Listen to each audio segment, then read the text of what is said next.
Olá pessoal, bom dia, boa tarde, boa noite a todos. O vídeo que eu vou, o julgado que eu separei para falar com os senhores nesse vídeo versa sobre um tema bastante interessante, que é a nulidade de algibeira. Já explico melhor o que vem a ser isso. Nós estamos falando do recurso especial 2.959.000 de São Paulo, RESP 2000959. O que nós tivemos aqui no contorno fático que gerou essa pretensão que chegou até o STJ? Tínhamos uma execução por título extrajudicial que determinava o cumprimento, o adimplemento de uma obrigação de pagar quantia. A dívida executada era garantida por hipoteca, e a hipoteca estava registrada na matrícula do RGI, tudo bonitinho, tudo certinho. Deu-se a penhora do imóvel hipotecado, não havia outros bens a serem penhorados, penhorou esse imóvel hipotecado e determinou-se a data para um leilão, a expropriação mediante leilão do bem. E aí apareceu uma petição no processo, atravessaram uma petição no processo, e quem estava peticionando era o adquirente da nula propriedade. A nula propriedade do imóvel tinha sido adquirida por um terceiro e ele requereu o seu ingresso como terceiro interessado, portanto, e a imediata suspensão do leilão. O juiz admitiu a intervenção desse terceiro, que tinha adquirido a nula propriedade, mas negou a suspensão do leilão e prosseguiu designando a data. E aí, uma das formalidades do leilão é a expedição, a publicação de diversos editais e intimações. E aí deve ser intimado o proprietário, o nulo proprietário do imóvel. Assim como deve ser intimado também o usufrutuário. Nesse caso, foi intimado apenas o nulo proprietário.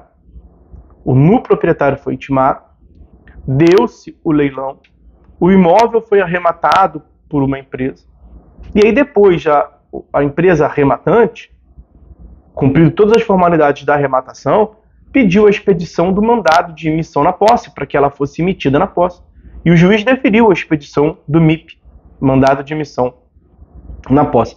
Nesse momento, surgiu uma petição do usufrutuário, que é o executado. O sujeito passivo da execução estava quieto, desde sempre.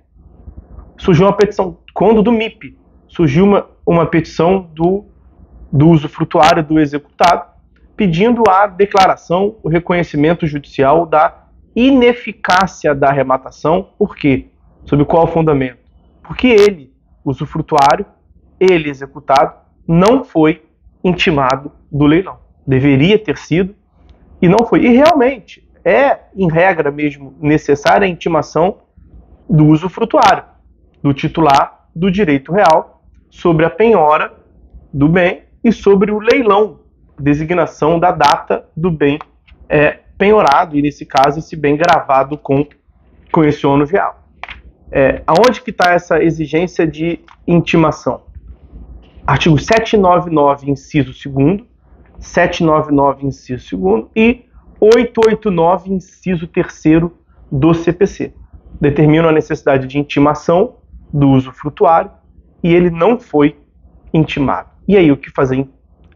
A princípio nós temos aqui um vício processual. Onde é que entra a nulidade de algibeira? Bom, primeiro, o que é nulidade de algibeira?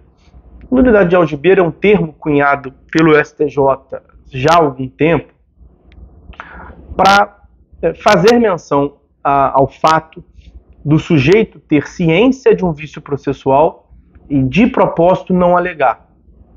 É como se fosse guardar um trunfo na manga, como se o sujeito tivesse um super trunfo.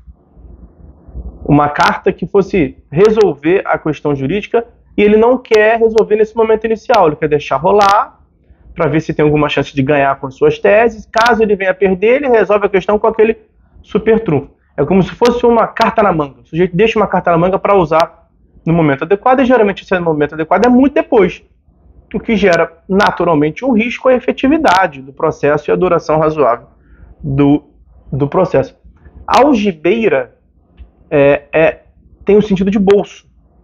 Então, nulidade de algibeira é aquela nulidade que é guardada no bolso.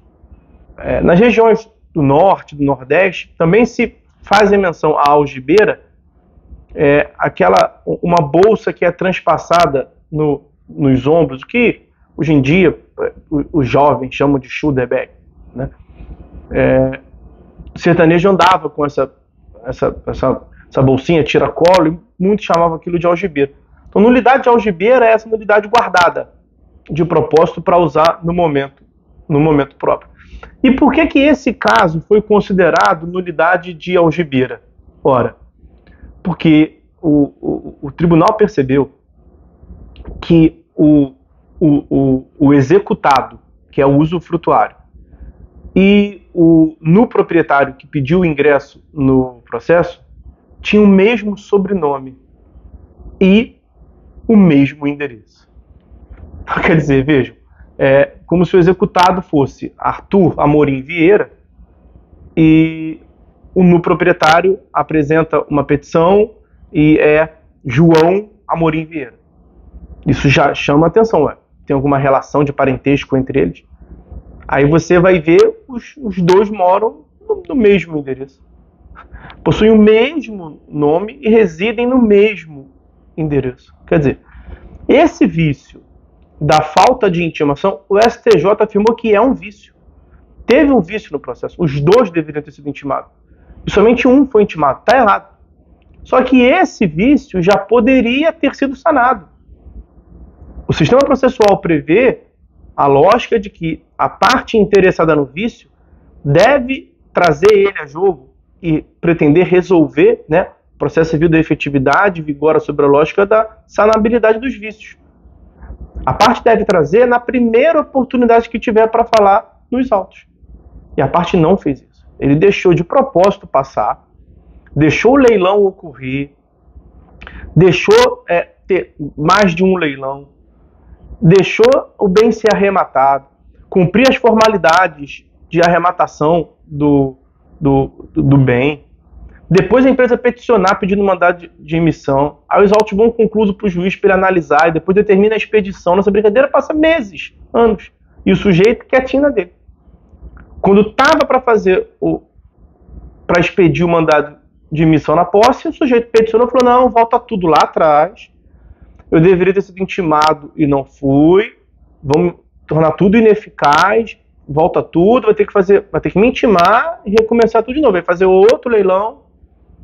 O que o STJ entendeu? Não, aqui isso foi utilizado como artimanha. Por esse atributo. Eles têm o mesmo sobrenome e residem no mesmo endereço. E a nulidade de algibeira, essa postura da parte de guardar para alegar no momento que é adequado para ela, né? Não adequado no interesse público de prestar jurisdição, adequado nos interesses privado dela. E é uma preponderância do interesse público, né? Da efetividade e da duração razoável do processo.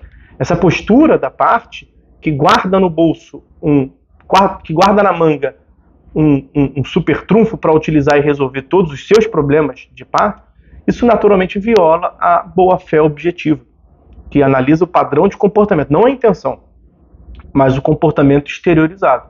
E viola naturalmente o dever de lealdade e de probidade processual.